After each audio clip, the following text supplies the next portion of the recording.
Welcome to the Shimon Library. Today we are heading to the last round of the North Star Cup tournament.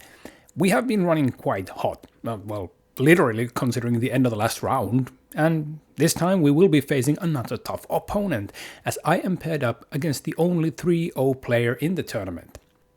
Let's take a quick look at the deck first. I'm playing Erhnam Burn'em in this tournament and trying to beat down my opponents with green creatures and red burn spells. I go into more depth about the list in the first round video, and you can check that episode from the link card.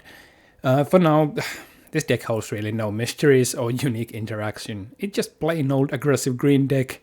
Play creatures, turn them sideways, and finish things off with a bolt or a fireball. Nothing more than that. The extra reach those red spells give you does play a huge part in this deck and can basically steal matches. They can even go so far as to win on turn 1. We do have a full channel fireball combo in the deck, and we have seen what that can do. But we all know what this deck is all about at this point. We've seen 3 matches already, both good and bad ones, and it's time to head to the final round. But before we go, don't forget to like and subscribe to the video so you don't miss any of the old school Magic the Gathering videos here in the Shimon Library. And it is game number 1, starting off with a full 7-card hand and a Scavenging Folk for me. That's gonna be a good way to deal with those early artifacts, but what is my opponent playing? It's a mountain, and there's a Crimson Kobold. It is the Kobolds deck. This is a classic Finnish wonder. And we have actually seen this deck in a previous match with the Triple S deck, and those Kobolds can be a little bit of a nuisance, especially when those buffing lords join in the ranks. And for me, there's the Elvish Archer. Now this creature is gonna play a huge role in this match, in a sense that 2 power and first strike is basically gonna keep all those Kobolds at bay. And the Kobold Taskmaster joins the fray. 2 mana, 1/2, and it buffs all the power of all the other Kobolds. And because this one is the one lord the Kobold decks use most, that's going to be the first target for the Chain Lightning, but that lord does not buff their toughness at all. So that Elvish Archer's first strike is basically going to kill every single small creature they have. And without that lord, the Scavenging Folk is also going to get through easily. But now that Elvish Archer is going to be a problem to my opponent, and it is likely that it's probably going to get hit, and now my opponent's thinking real hard. Tapping that mana, untapping, do I play something? What is the play here? And it is a 1-point fireball heading out to that Elvish Archer. Yeah, my opponent was calculating that very same thing. That creature is gonna block out all their attacks, and hitting for 2 a turn at this point is good enough. That is a clock for sure. But 4 mana in a green deck, that's Erhnam Djinn, and that is even a bigger clock. Now, Erhnam is a real threat, especially like the Kobolds. Yeah, they're gonna block the Erhnam for a turn, but that's not gonna save them. A lightning bolt and a second lightning bolt, yeah, that's gonna save them. But being a lightning rod, taking out 2 points of prime damage spells is good enough for me. All I need now is a new threat in play, and I'm happy as a clam. That Scavenging Folk getting in, and I'm running a little out of gas at this point. There's no real good spells in my hand. They're basically buffs and fireballs. So, well, there's one target for the fireballs. Another Taskmaster joins the fray, and now the little goblins are gonna start their attacks. And here's like the good example of what the Kobolds can do, because those 0 mana creatures, they're not a mana investment, they're just standing there. And as soon as the first lord joins in, situations all turned around, and they are coming in and attacking. Scavenging Folk coming in with the Pendelhaven Pump. Yeah, my opponent's not gonna give out that lord so easily. And now a little bit of math. how much damage a fireball could do at this point. Is it worth casting to get rid of all the little ones, or should I just save it?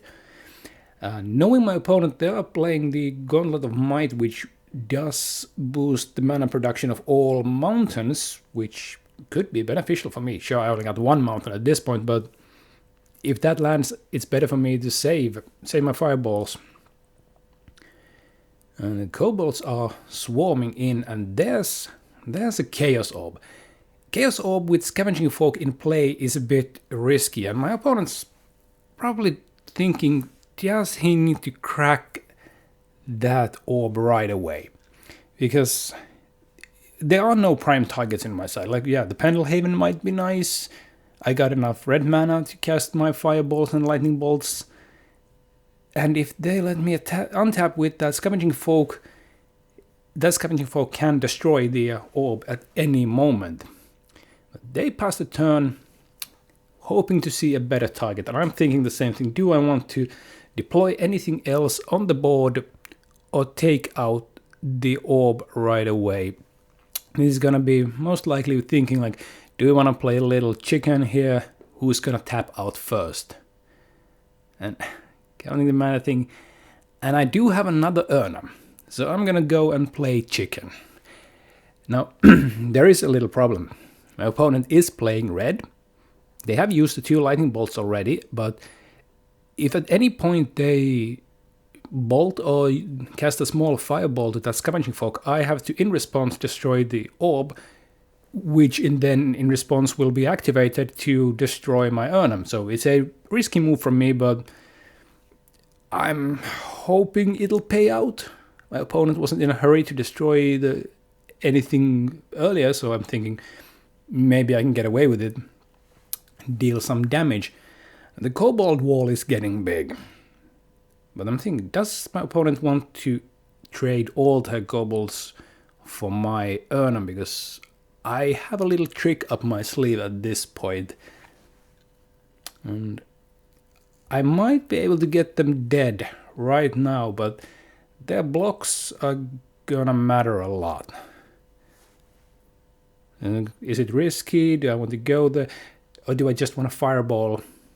But no, I think I want to just see how my opponent's gonna block the Erhnam. Erhnam doesn't have trample alone, so jumping with just one kobold sounds good. Except that there's the Berserk. Double power and trample, and that Erhnam's gonna die at the end of this turn. That just hit them for 7. But quick look at my hand, and actually this seems good.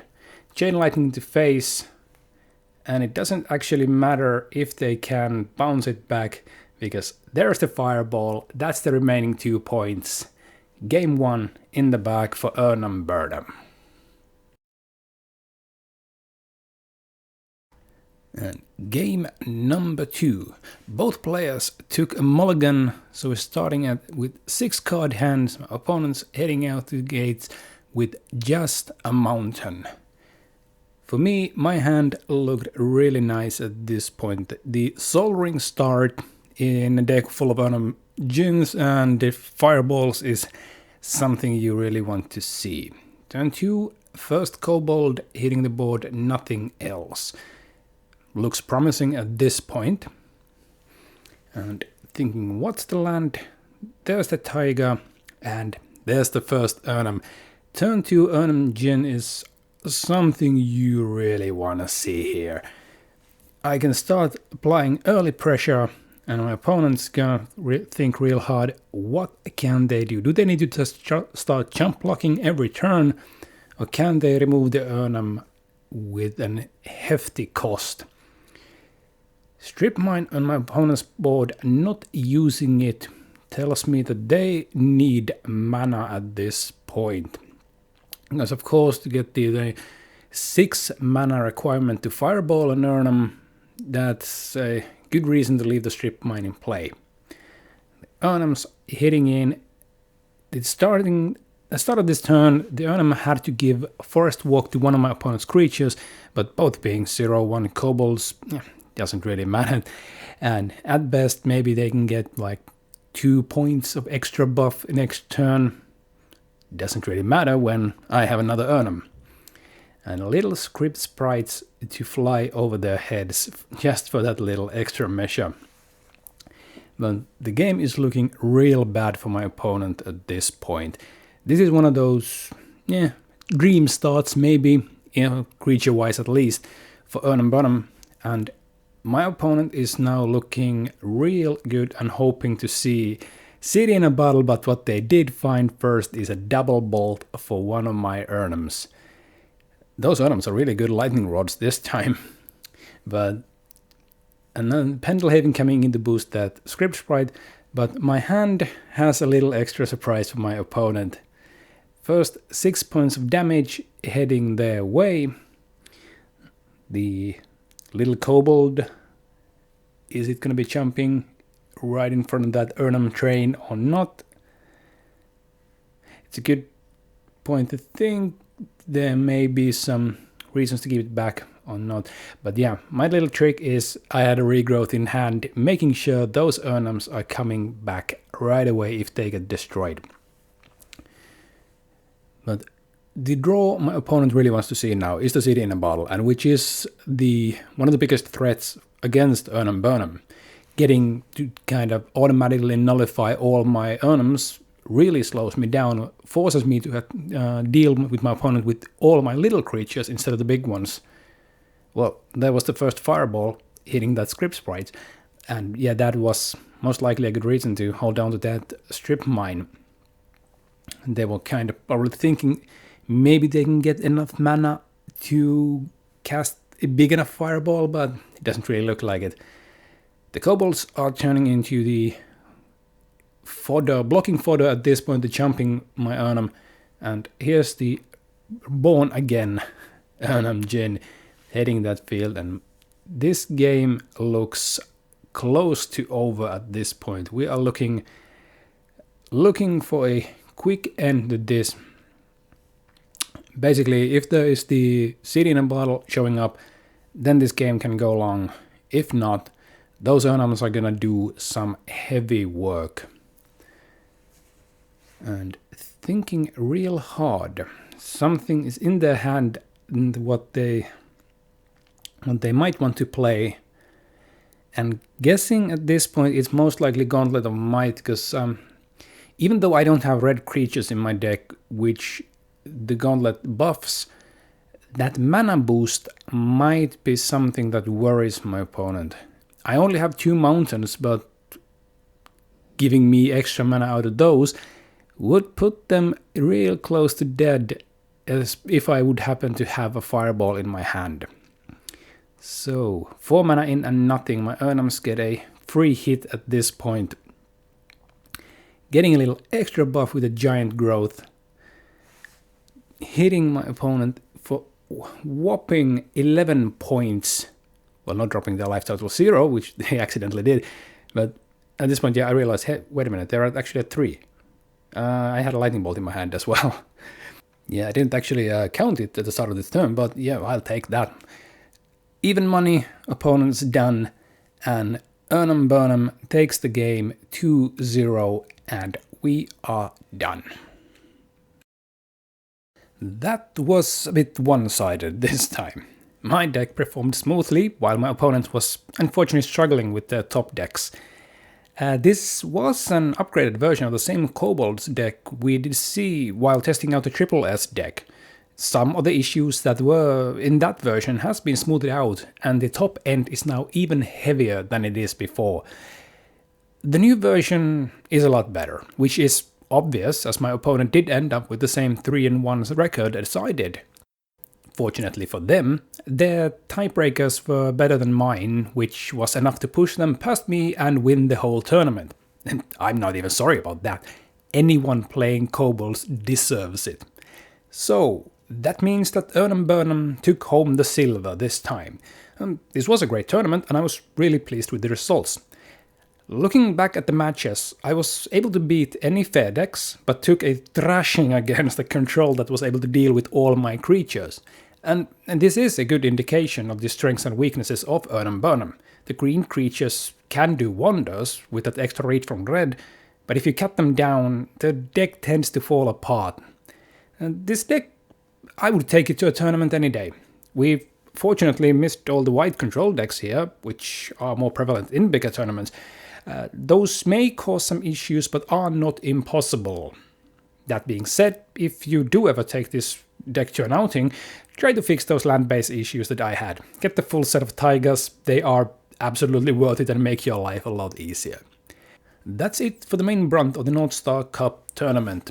There is one more bonus game coming in, as I wanted an extra match against the third place finisher. What will it be? You just have to wait for the next episode and see for yourself. So don't forget to subscribe, and I will see you here next time. Thank you for visiting the Shivan Library.